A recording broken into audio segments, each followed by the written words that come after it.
Meus amados irmãos e irmãs, uma boa noite a todos. É com grande alegria e satisfação que nesta noite nós estamos reunidos aqui.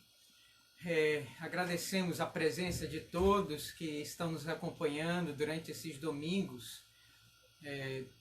Neste período de pandemia que estamos passando, isolados socialmente em casa, queremos agradecer aos amados irmãos e às famílias e aos amigos que têm nos abençoado com a sua presença, dado sugestões para os nossos momentos aqui de devoção. E nós estamos muito felizes porque nesta noite, mais uma vez, estamos reunidos para adorar o Senhor. Temos crido que esse dia é o dia do Senhor, não é nosso. E por isso, como diz a nossa confissão de fé de Westminster, nós devemos guardar esse dia inteiro para adoração pública e individual ao Senhor. É isso que nós estamos fazendo. É isso que nós ensinamos na nossa igreja. É isso que nós ensinamos aos pais, que ensina aos filhos, né, que no dia do Senhor deixem até mesmo um pouco as brincadeiras, leiam mais a Bíblia, né, ensinem mais aos seus filhos a guardar o dia do Senhor com alegria. E é isso que nós estamos fazendo aqui. Queremos agradecer a todos que pela parte da manhã até agora à noite, tem nos acompanhado, né? E está aqui mais uma vez conosco, essa menininha que todos conhecem, essa visitante aqui, né? Olha lá, filha, essa visitante veio toda arrumada para ajudar o papai, cantar os louvores, né, filha? Manda beijo para todo mundo. Kisses. Beijo, tchau. Manda bye. Tchau para todo mundo. Tchau. Tchau. Tchau. Muito obrigado, meus amados irmãos, pelas orações, por essa menininha, né? E ela está muito bem, feliz e disposta. Vamos louvar ao Senhor nesta noite juntos, com a mamãe também, né?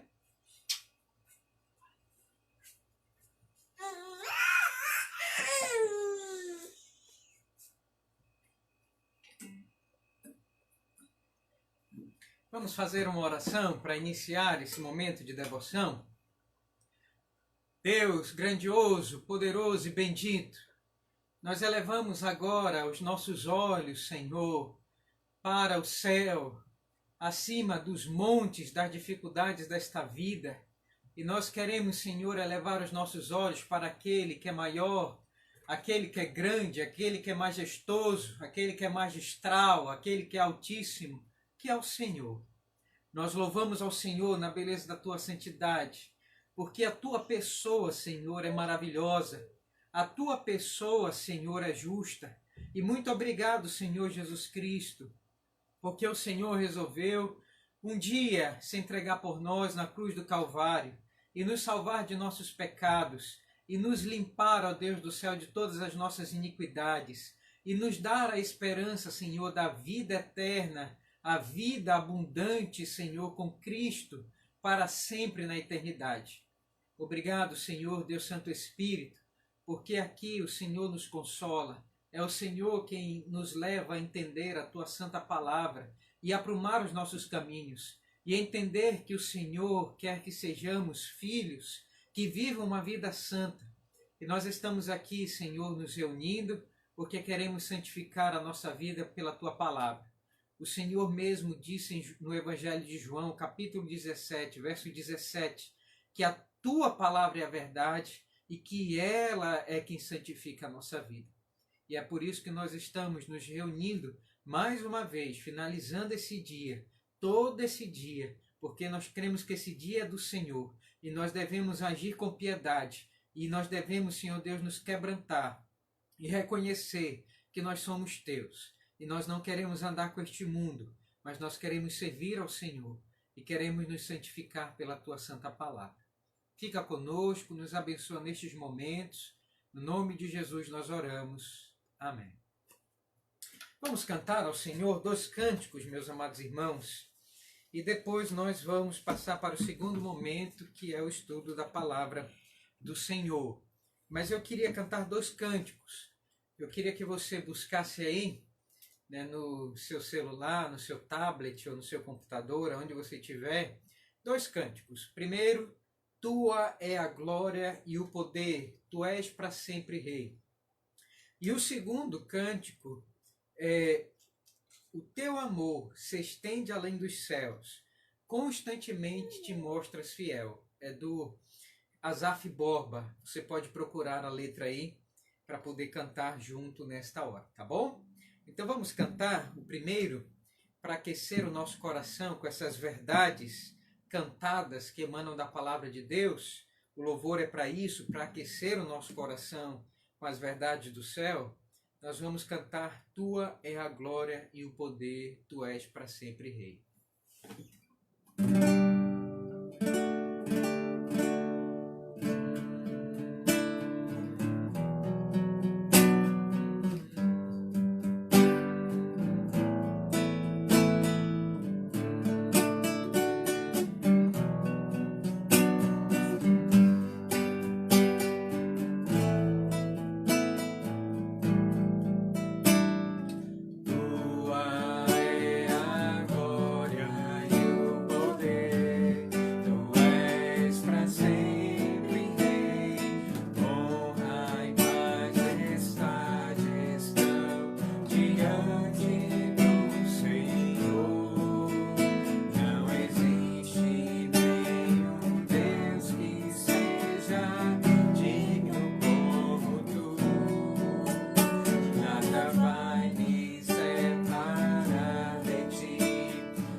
Vamos cantar mais uma música e agradecer porque Jesus, Ele é a razão da nossa vida, Ele é a razão de existirmos e de estarmos vivos.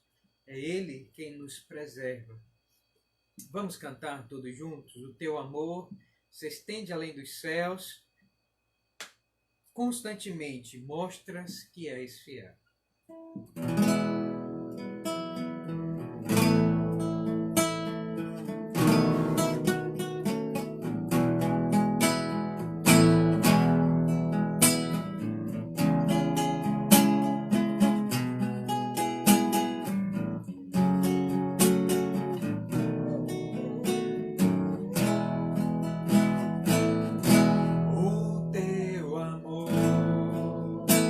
Se estende além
Meus amados irmãos e irmãs, vamos passar para a segunda parte da nossa devoção.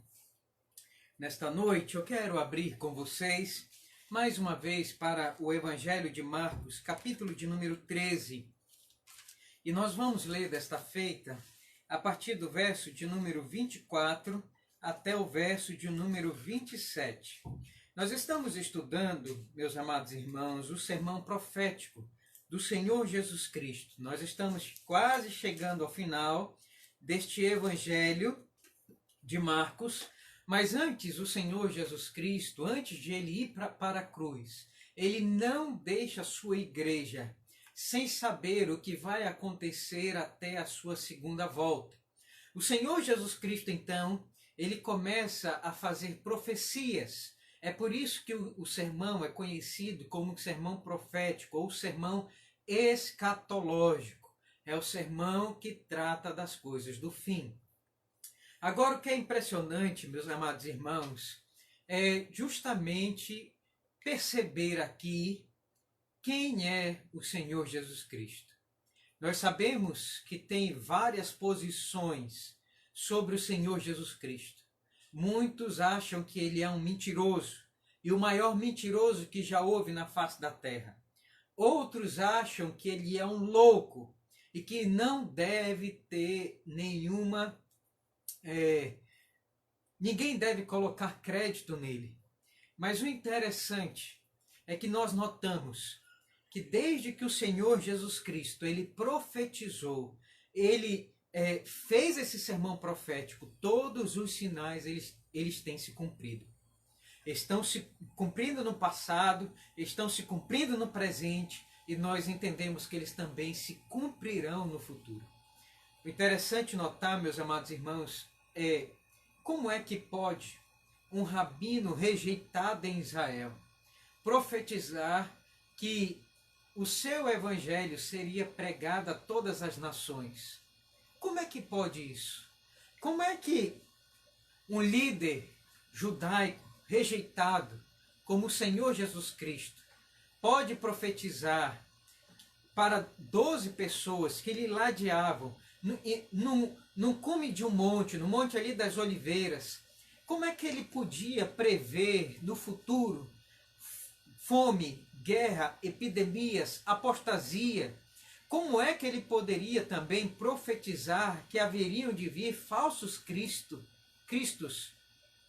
Meus amados irmãos, ao olhar para o sermão profético, nós só temos uma única posição, que é acreditar que o Senhor Jesus Cristo, ele realmente é o Cristo e o Filho do Deus vivo, e que ele se encarnou, e que ele habitou entre nós, e que ele foi até a cruz do Calvário para salvar a mim e a você, e ele ressuscitou ao terceiro dia, subiu aos céus, aonde está reinando e aonde está dirigindo a história da sua igreja. E ele está esperando se cumprir todas as profecias que ele predisse para que ele volte.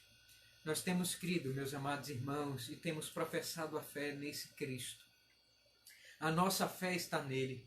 Nós cremos que ele é rei, nós cremos que ele é sacerdote, nós temos crido que ele também é profeta. E a palavra do Senhor Jesus Cristo, ela está se cumprindo por toda a história da humanidade, porque a história da humanidade é a história de Deus. Está dentro da história da humanidade, como um fio de prata, a história da redenção. E o Senhor Jesus Cristo, ele tem se mostrado até agora como aquele que é o fiel profeta de Deus e que tem falado da parte de Deus, e que nós podemos crer nele, irmãos, para o nosso futuro. E mesmo que nós morramos, nós não vamos ficar numa cova, mas nós vamos ressuscitar com ele naquele último e grande dia, e nós vamos viver com ele para toda a eternidade, depois do juízo final. Essa nossa fé, a fé cristã, ela não está baseada meramente em teoria. A nossa fé está baseada em profecias que estão se cumprindo e ainda irão se cumprir.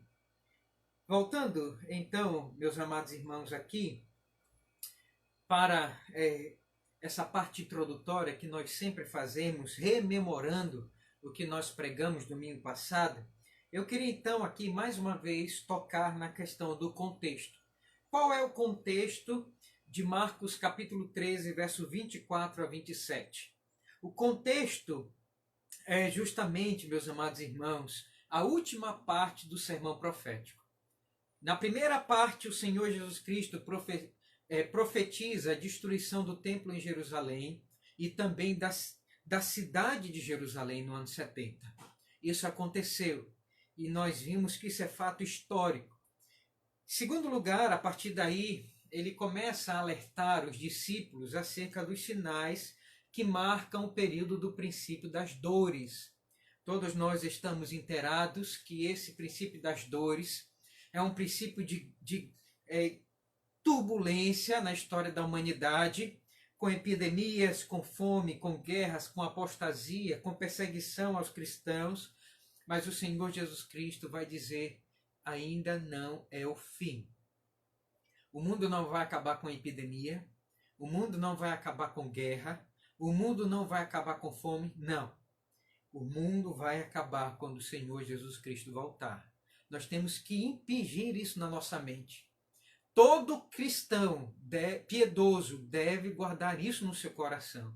Então, quando nós ouvimos rumores de fome, rumores de epidemias, como nós estamos vivendo, esse período de pandemia, de uma Covid-19, que está afetando e passando como aquele anjo da morte em Êxodo, tirando a vida das pessoas, ainda não é o fim. Nós estamos vendo muitas pessoas com um sentimento de morte e um pânico foi gerado na sociedade, que as pessoas acham que o mundo vai se acabar. A taxa de suicídio aumentou exponencialmente, mas ainda não é o fim. Nenhuma terceira guerra mundial será o fim. Não é o fim. Tudo vai acabar quando o Senhor Jesus Cristo voltar. Logo após, no calendário de Deus, o próximo evento é a grande tribulação. Nós temos crido que nós estamos caminhando para esse terceiro período na história da igreja e da humanidade que se chama grande tribulação. Nós explicamos para vocês que esse período será marcado pelo aparecimento do anticristo. Ele vai ser uma pessoa que terá poder tanto político quanto religioso. Ele vai se sentar no trono de Deus, ou seja, ele vai se sentar em Israel, no trono de Davi. Ele vai estabelecer culto a si mesmo e ele vai começar a perseguir a igreja cristã e, se possível, vai destruir toda a igreja e vai massacrar os cristãos. Isso vai acontecer, meus amados irmãos, na grande tribulação. E nós entendemos, por causa da nossa linha teológica, que não haverá arrebatamento. Nós entendemos que só vai haver o arrebatamento da igreja quando Cristo voltar. Essa é a posição amilenista.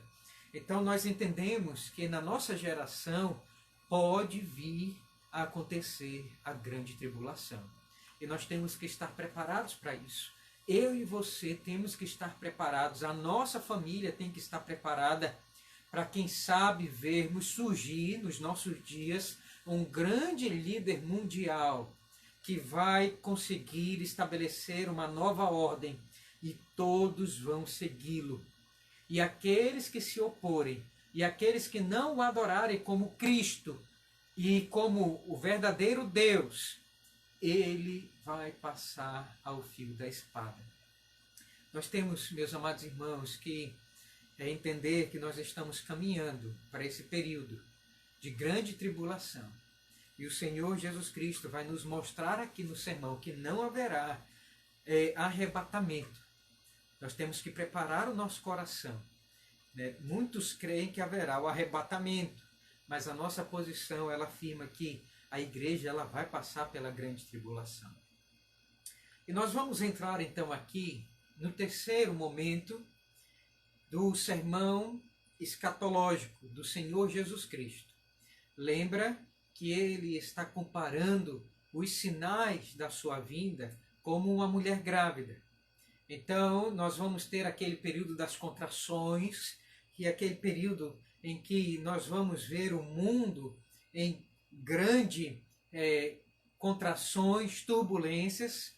Depois nós vamos ter o período expulsivo, que é quando chega o momento do aparecimento do anticristo, mas e logo após, rapidamente, vai acontecer então o nascimento do menino, e o Senhor Jesus Cristo vai voltar como num piscar de olhos, como, irmãos, as outras profecias das Sagradas Escrituras afirmam. Ele vem como ladrão, e ele vai aparecer como um piscar de olhos. Então nós vamos perceber isso. Nós vamos entrar aqui no terceiro momento, que é o nascimento do menino, que é a vinda do Senhor Jesus Cristo. Qual é o objetivo de Marcos? Primeiro o contexto, segundo o objetivo. Qual é o objetivo de Marcos ao escrever esta passagem? Marcos, ele tem por objetivo alertar a igreja sobre o sinal que vai dar fim ao grande período ao período da grande tribulação. E o sinal que vai marcar o fim deste período é justamente a vinda, o retorno do Senhor Jesus Cristo. No calendário de Deus, no calendário do cristianismo, este é o momento mais aguardado da igreja.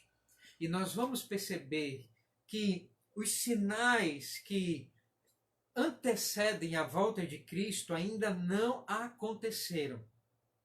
Eles estão descritos aqui, a partir do verso de número 24 ao verso de número 27, nós vamos nos debruçar sobre esses sinais, e em detrimento daquelas igrejas e daquelas seitas que profetizaram que o Senhor Jesus Cristo já veio, nós que participamos da igreja conservadora, da ala conservadora, todos nós pensamos diferente e cremos que o Senhor Jesus Cristo ainda não voltou, porque os sinais que mostram a sua segunda vinda, eles serão visíveis, eles serão audíveis, eles serão públicos e eles serão gloriosos.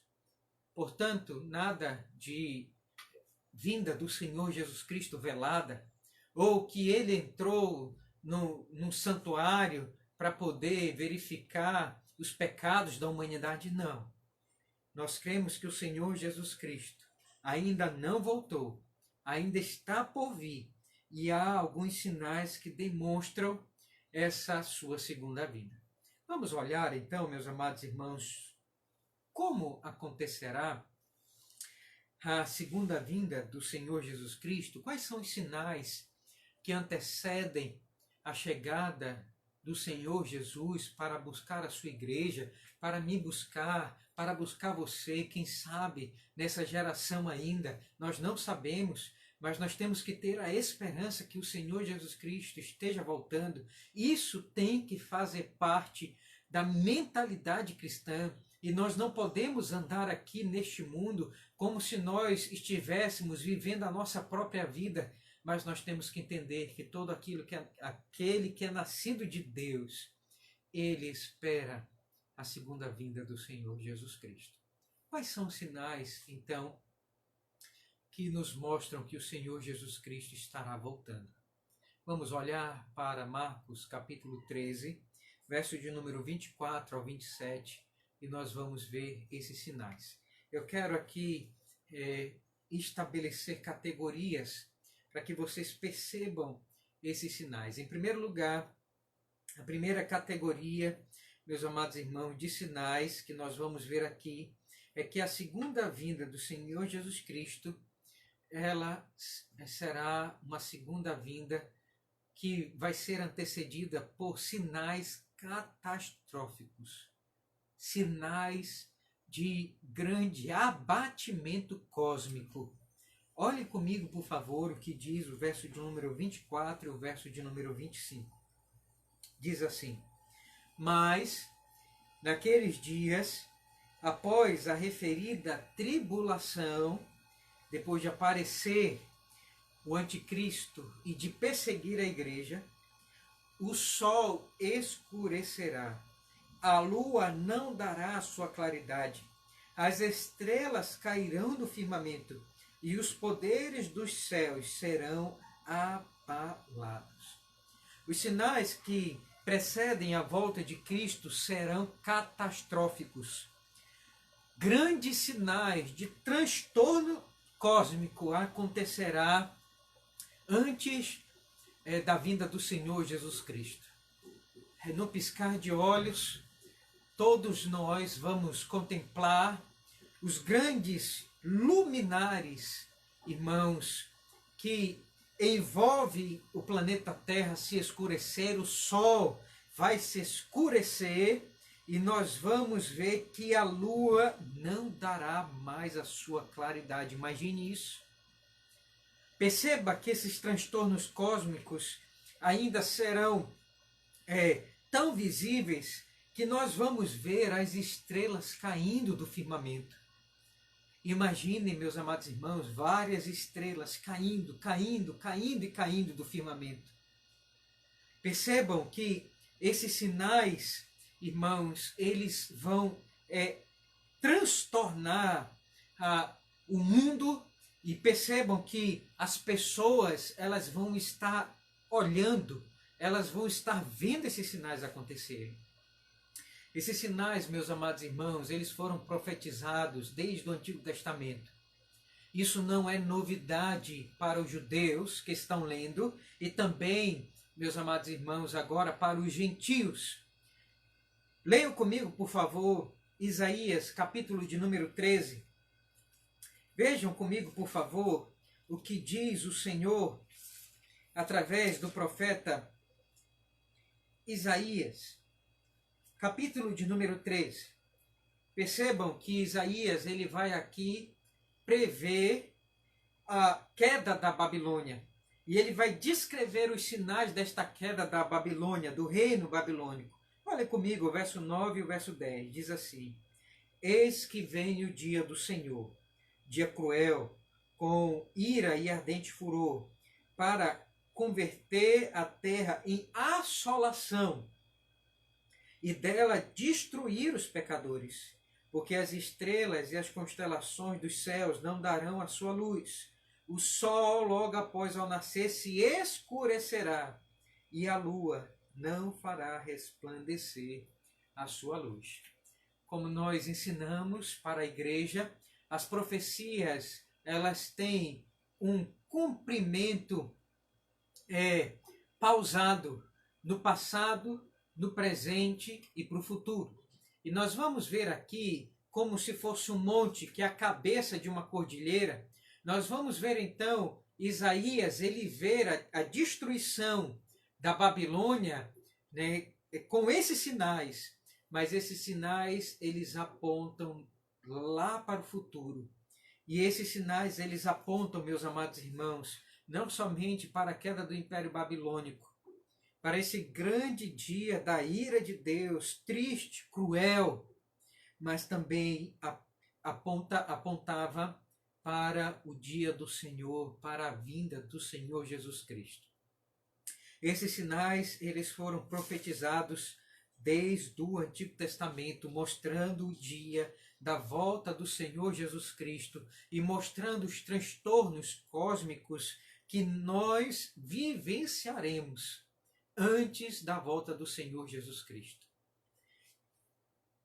2 Pedro, capítulo de número 3, nós vamos ver esta mesma linguagem nos ensinando, irmãos, que os elementos cósmicos, eles serão desfeitos na vinda do Senhor Jesus Cristo. Olha o que o Espírito Santo vai dizer através de Pedro, do apóstolo Pedro. Abra comigo, 2 Pedro, capítulo de número 3, verso 10 a 13. Vai dizer assim, vamos ler todos juntos, abra sua Bíblia, diz assim, acompanhe comigo a leitura. Virá, entretanto, como ladrão. Ele está falando aqui sobre o dia do Senhor, ele está alertando a igreja que está na dispersão e que estava a ponto de apostatar da fé. Ele estava explicando que o Senhor Jesus Cristo voltaria. Era uma expectativa dos apóstolos que Jesus voltasse já naqueles dias. E o apóstolo Pedro, inspirado pelo Espírito Santo, ele vai dizer: virá, entretanto, como ladrão o dia do Senhor, no qual os céus passarão com estrepitoso estrondo, e os elementos se desfarão abrasados, as estrelas cairão como fogo. Também a terra e as obras que nela existem serão atingidas, visto que todas estas coisas hão de ser assim desfeitas. Deveis ser tais como os que vivem em santo procedimento e piedade, esperando e apressando a vinda do dia de Deus, por causa do qual os céus incendiados serão desfeitos e os elementos abrasados se derreterão. Nós, porém, segundo a sua promessa, esperamos novos céus e uma nova terra, nos quais habita justiça. Todos nós que somos crentes piedosos, como diz aqui o apóstolo Pedro, que anda em santo proceder, deve almejar esse novo céu e essa nova terra. Tudo isso aqui vai passar. Toda essa beleza que nós vemos vai ser destruída, vai ser desfeita. Os elementos vão ser abrasados e a terra vai ser atingida. E num piscar de olhos, meus amados irmãos, nós vamos ver aqui então novos céus e uma nova terra. Porque a vinda do Senhor Jesus Cristo instaurará novos céus, uma nova terra, um novo mundo, aonde habita a justiça e a paz. Lembram do que eu falei para vocês hoje de manhã, quando Abraão ele foi adorar ao Senhor através de Melquisedeque, que é o rei da justiça, e ele também era rei de Salém, que significa rei da paz. Nós só vamos ter paz na nossa vida, paz na nossa família, paz na igreja e paz no mundo, quando se estabelecer o reino de justiça, como diz aqui o apóstolo Pedro, onde habita a justiça. Não pode haver paz no mundo e nunca haverá paz. As grandes organizações mundiais, elas procuram a paz. Todas as nações procuram fazer tratados de paz, mas não tem como haver paz, porque nós vivemos num mundo maculado pelo pecado, onde não há justiça. Nós só viveremos em paz quando houver um reino de justiça. Quando a justiça habitar aqui neste mundo, com um novo céu e uma nova terra, haverá então paz para a humanidade. Todas as vezes, meus amados irmãos, que nós passamos por problemas na nossa vida, seja conjugal, seja com os nossos filhos, seja na igreja, seja na sociedade, seja no mundo, é porque não há justiça, porque nós não somos justos. Só há paz na vida daqueles que buscam viver uma vida justa e que vivem debaixo da justiça de Cristo. É por isso que nós entendemos que nós devemos viver pela justiça que vem da fé, a justificação pela fé. E quando nós andamos na caminhada justa, através dos passos de Cristo, que Ele é justo, e quando nós vivemos o Evangelho, nós conseguimos alcançar alguma paz para a nossa vida aqui na terra. Mas sem a justiça não haverá paz. E como nós estamos vendo aqui, quando o Senhor Jesus Cristo voltar, Ele vai estabelecer novos céus e nova terra. E haverá então, meus amados irmãos, a destruição deste mundo injusto, deste mundo que jaz no maligno. E nós vamos ver então que será preciso esse transtorno cósmico para estabelecer novo céu e uma nova terra, onde habita a justiça e onde habitará a paz para todo sempre. Quando o Senhor Jesus Cristo voltar. Esses são, então, os primeiros sinais. Então perceba que esse primeiro sinal que precede a volta de Cristo, irmãos, eles são sinais catastróficos. Mas eu queria dizer para você, em segundo lugar, que esses sinais, eles também são literais. Olhem comigo, por favor, volte comigo para o Evangelho de Marcos, capítulo de número 13. Olhem comigo, por favor, mais uma vez, verso de número 24 e verso de número 25. Diz assim: mas naqueles dias, após a referida tribulação, o sol escurecerá, a luz não dará sua claridade, as estrelas cairão do firmamento e os poderes serão abalados. Essa linguagem, meus amados irmãos, é uma linguagem literal, não é uma linguagem figurada. Nós veremos claramente diante dos nossos olhos e nós estaremos observando literalmente este colapso. Nós veremos isso. Isso aqui são sinais literais. Olhem comigo, por favor, o que diz Lucas, no capítulo de número 21, verso 25 a 26. Lucas 21. Ele está aqui, ele vai ampliar essa questão da literalidade, de que isso daqui será visto mesmo por nós. Veja que isso daqui vai ser literal, não vai ser figurado, como alguns querem dizer. Não é uma linguagem figurada, é uma linguagem literal. Olhem comigo, por favor, Lucas 21, verso 25 a 26. Por favor, acompanhe comigo.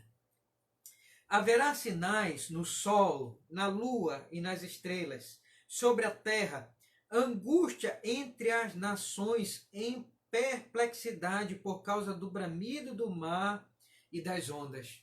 Percebam, meus amados irmãos, que isso daqui vai causar um abalo psicológico, um abalo emocional nas pessoas que estarão vivendo isso. Isso daqui será literal. Lucas vai dizer que haverá nas nações grande perplexidade. Verso 26 vai dizer: haverá homens que desmaiarão de medo. Você acredita nisso? Literalmente. De terror, pela expectativa das coisas que sobrevirão ao mundo. As pessoas estarão olhando esses sinais cósmicos e esses transtornos acontecerem, que eles vão desmaiar, vão cair como mortos. Muitos vão estar perplexos pelo grande abalo dos poderes que estará transformando este mundo. Verso 26 vai dizer: haverá homens que desmaiarão de terror e pela expectativa das coisas que sobrevirão ao mundo, pois os poderes dos céus serão abalados. Então se verá o Filho do Homem vindo numa nuvem com poder e grande glória. Ora, ao que começarem estas coisas a suceder, exultai e erguei a vossa cabeça, porque a vossa redenção se aproxima. Percebam que Lucas escreve como que ele esperasse que aquelas coisas, estes sinais acontecessem naqueles dias. Seria o dia da redenção da igreja, seria o dia em que Cristo arrebatará a sua igreja para estar nos céus com ele. Isso vai ser literal. Não é quando Marcos escreve, Lucas escreve, Mateus escreve, João escreve, eles estão escrevendo, meus amados irmãos, para alertar a igreja que isso não vai ser figurado. Não vai ser como os adventistas que profetizaram a volta de Cristo e Cristo não veio, não se mostrou ao mundo, e eles vão dizer que Cristo veio de maneira velada. Irmãos, isto é um absurdo para enganar as pessoas. Cristo virá de forma literal e o transtorno que nós passaremos, psicológico, emocional, será tão grande que muitos vão desmaiar naqueles dias, vão cair como mortos pelo terror das coisas que vão acontecer. Nem o anticristo, que terá poder de fazer grandes milagres, poderá fazer o que Cristo fará. É o que o apóstolo Paulo vai falar lá em 2 Tessalonicenses, no capítulo de número 2. Cristo virá e com o sopro de sua boca, ele destruirá todas as coisas. Com o sopro. Com o sopro. E tudo vai se passar. No piscar de olhos, meus amados irmãos, tudo vai ser transformado. E em último lugar, nós queremos finalizar. Volte lá comigo, por favor, mais uma vez para Marcos. Vamos finalizar esse sinal. Então, esses sinais que antecedem a volta de Cristo, eles serão catastróficos, eles serão literais e eles serão visíveis. Olhem comigo, por favor, verso 26 e 27, diz assim: Então, verão, olhem só aqui a expressão, então verão o Filho do Homem vir nas nuvens, com grande poder e glória. Ele enviará os seus anjos e reunirá os seus escolhidos dos quatro ventos, da extremidade da terra até a extremidade do céu. Percebam aqui, em último lugar, o Senhor Jesus Cristo, ele afirmando que a volta dele será visível.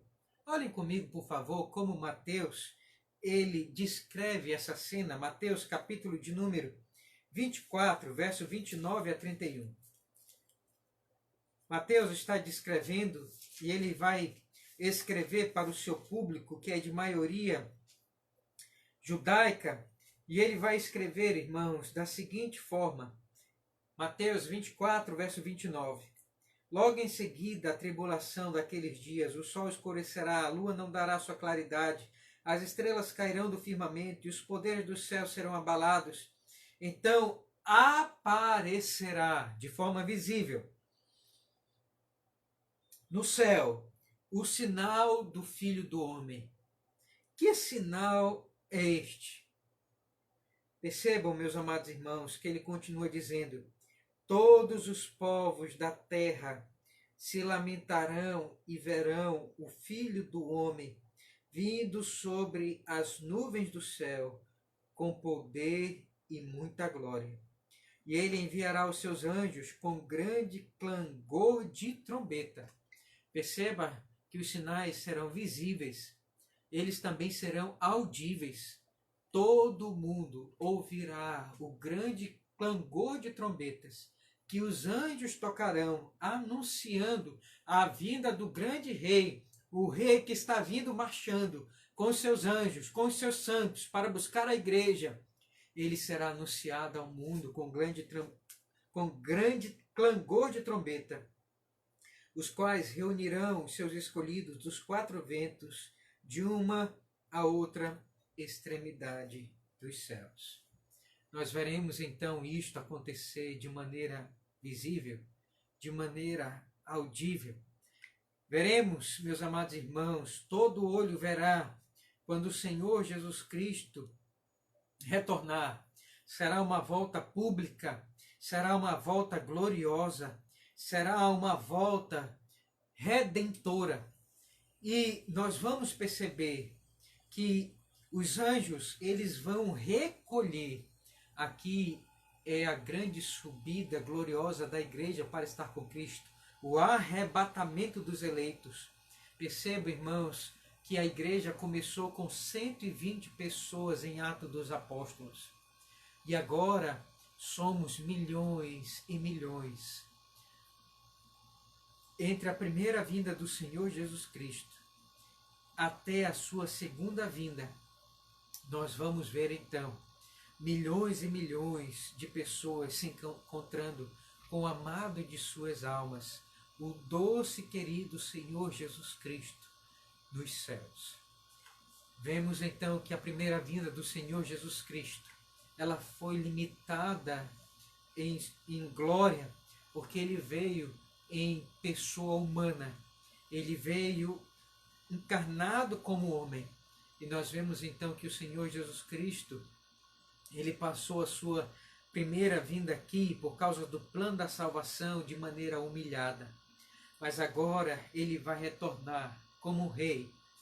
Nós ouviremos o grande clangor de trombetas anunciando a volta exaltada do grande rei, o rabino rejeitado, aqueles que muitos chamam como louco, aqueles que consideram ele como o maior mentiroso da face da terra. Ele voltará como rei e ele esmagará com o seu cetro de ferro, como diz no Salmo de número 2, todos aqueles que riram dele. Eu quero concluir, meus amados irmãos, nesta noite. Nós já estamos finalizando o nosso sermão. Eu quero dizer que no calendário de Deus, a segunda vinda do Senhor Jesus Cristo é o momento, é o evento mais esperado em toda a história da humanidade. Todos aqueles que são crentes piedosos esperaram a volta do Senhor Jesus Cristo nos seus dias. E eu queria que você, nesta noite, avaliasse no seu coração o quanto você ama a volta deste doce, amado, glorioso Redentor, o Salvador de sua alma. Você já refletiu sobre isso? Pense o quanto você ama a segunda volta do Senhor Jesus Cristo. Não há evento mais glorioso para a história de um ser humano do que esperar a volta do Senhor Jesus Cristo. Se você é daqueles que dizem: Senhor, não volte agora, espera mais um pouco, eu ainda quero me casar, eu ainda quero ter filhos, eu quero curtir a minha aposentadoria. Eu queria dizer para você veementemente nesta noite: verifique o seu coração. Alguma coisa está errada. Você não está sadio na fé. Uma vida espiritual sadia é aquela que espera o Senhor Jesus Cristo voltar. Meus amados irmãos e irmãs, todos os crentes na antiguidade, eles esperavam o Senhor Jesus Cristo voltar nos seus dias. Eu queria que você orasse comigo aquela última oração que está escrito no livro de Apocalipse, capítulo de número 22, para finalizar. Vamos orar? Qual é a última oração da Bíblia? Vamos recitar todos juntos? Apocalipse, capítulo de número 22, verso de número 20. Vamos ler? Aquele que dá testemunho destas coisas diz: certamente venho sem demora. Amém. Vem, Senhor Jesus. Que a vinda do Senhor Jesus Cristo seja o momento mais esperado da sua vida.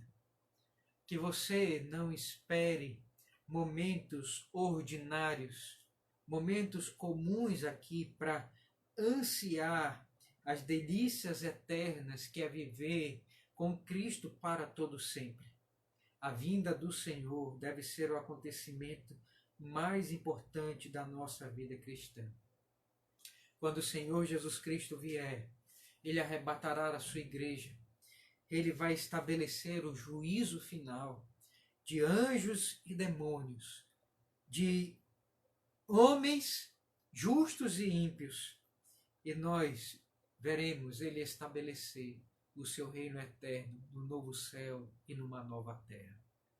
Eu queria dizer para você que você deve sim ansiar viver algumas realizações humanas. É normal, de toda a nossa vida, mas que esse não seja o evento mais importante para você como crente.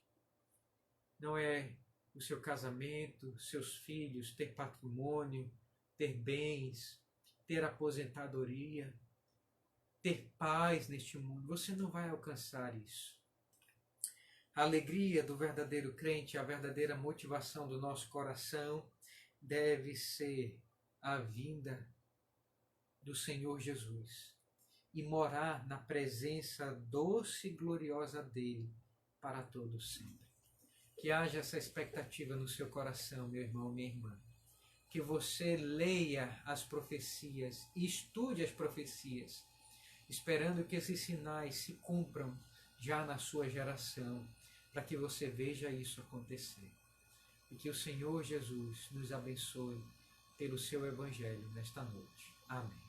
Vamos orar?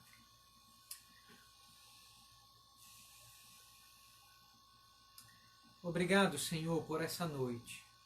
Obrigado porque o Senhor, mais uma vez, traz esperança ao nosso coração. Porque a Tua palavra está se cumprindo. E obrigado porque as Tuas promessas, elas não caem por terra. E elas vão se cumprir para a nossa vida. Obrigado porque o Senhor está preparando a Tua igreja. A minha vida, Senhor, e a vida dos Teus servos, para nos encontrarmos com o Senhor para todo sempre, para vermos novos céus, nova terra, para que nós possamos habitar num lugar onde habita a justiça e a paz eterna. Que o Senhor, por favor, pelo poder do Teu Santo Espírito, infunda essas verdades no coração dos crentes e que nós possamos sonhar com o céu, almejar as delícias eternas, almejar a paz sem fim, almejar viver na Tua presença para todo sempre, Senhor. Fica conosco e, por favor, prepara o nosso coração e a nossa vida para logo mais nos encontrarmos com o Senhor. Essa é a nossa oração, nosso pedido, no nome de Jesus. Amém. Uma boa entrada de semana para todos os irmãos e irmãs da Igreja Presbiteriana do Una. Saiba que vocês são muito amados, sentimos muita saudade de vocês, esperamos que esse tempo de pandemia acabe logo. Muito obrigado a todos aqueles que nos acompanharam na live de sexta-feira sobre a questão da pandemia, né, que abala a nossa fé. Obrigado, meus amados irmãos, pela oração, pela família pastoral, por mim, pela minha esposa, pela Lara. Nós estamos restabelecidos deste vírus maligno, satânico, e esperamos que logo em breve ele possa morrer e que ele não ataque mais, né, a igreja. Esperamos que a igreja seja protegida do poder do Espírito Santo do Senhor. Que Deus guarde você, abençoe você. Estamos orando por todas as famílias da igreja, lembramos de cada uma, né, e esperamos você na quarta-feira para a nossa reunião de oração. Deus abençoe a todos. Uma boa noite. Bom restante dia do Senhor em família. Um bom descanso. E lembre, durante essa semana, de orar e também de ligar, de mandar uma mensagem para um dos irmãos da igreja, aquela família que Deus colocar no seu coração, que você mande uma mensagem e procure saber como as famílias da igreja estão. Que Deus nos abençoe e cuide de nós. Uma boa semana a todos.